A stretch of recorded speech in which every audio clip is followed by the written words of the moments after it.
সমস্ত মানব কুলের কাছে আমি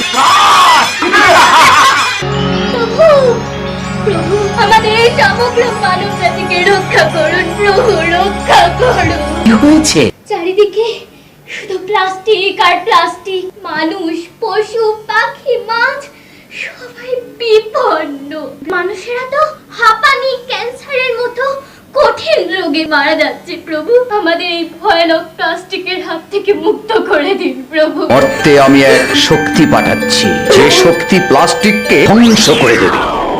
আমি এসে গেছি কাগজের ব্যাগ। ওরে শয়তান, ব্যাগ সবে এবার তোরে বিনাশ হবে। ওহে মর্তবাসী, এবার সবার মুখে ফুটবে হাসি।